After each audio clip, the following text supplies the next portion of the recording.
আজকের দিনটা ছিল অন্যরকম। এক রহস্যময় আগন্তুক।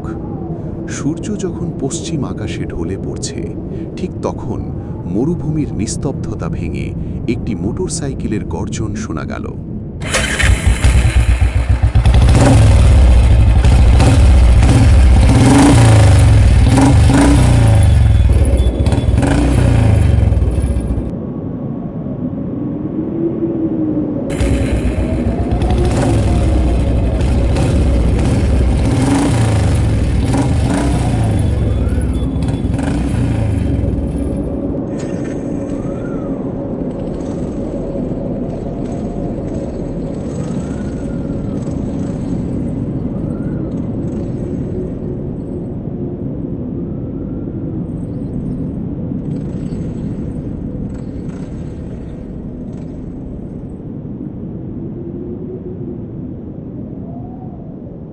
মরুপ্রান্তরের শেষ অতিথি। মরুভূমির তপ্ত বালু আর রুক্ষ পাহাড়ের মাঝে ছোট একটি বাড়ি। সেখানে একাই থাকতেন বৃদ্ধ হামিদুল সাহেব। বছরের পর বছর এই নির্জনতায় তিনি অভ্যস্ত।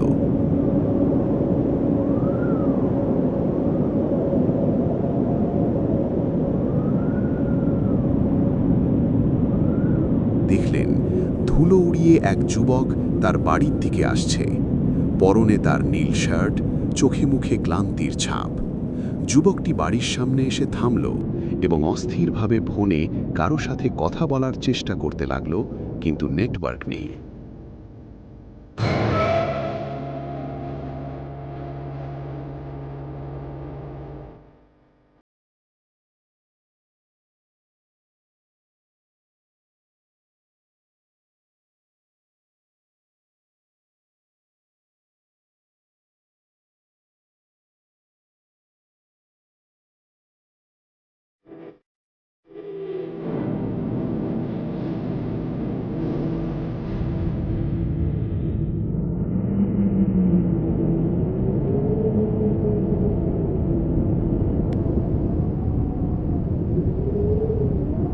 হামিদুল সাহেব দয়া করে যুবকটিকে ভেতরে ডাকলেন।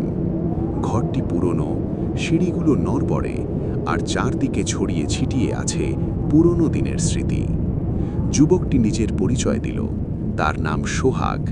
সে পথ হারিয়ে এই জনশূন্য মরুপ্রান্তরে চলে এসেছে। হামিদুল সাহেব তাকে আশ্বস্ত করে বললেন, চিন্তা করো না বাবা, আজ রাতটা এখানেই থেকে যাও।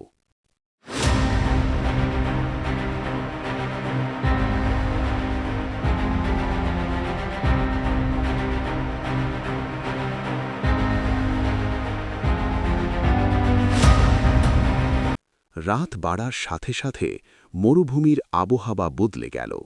হঠাৎ হামিদুল সাহেব সোহাগকে নিয়ে বাড়ির বাইরে এলেন। দূরে দিগন্তে দেখা গেল এক অদ্ভুত ছায়া।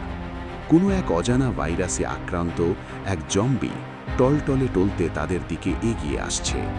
মরুভূমির এই নির্জনতায় যে এমন বিপদ ওত পেতে আছে, তা সোহাগ কল্পনাও করতে পারেনি।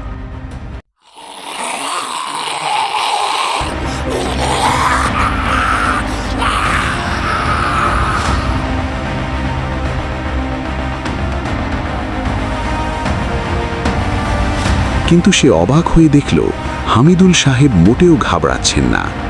সোহাগ তার সাথে থাকা পিস্তলটি বের করল। হাত কাঁপলেও সে লক্ষ্য ভেদ করার চেষ্টা করল। হামিদুল সাহেব শান্ত গলায় বললেন, এটাই এই মরুভূমির অভিশাপ সোহাগ। এদের হাত থেকে বাঁচতে হলে সাহস হারালে চলবে না।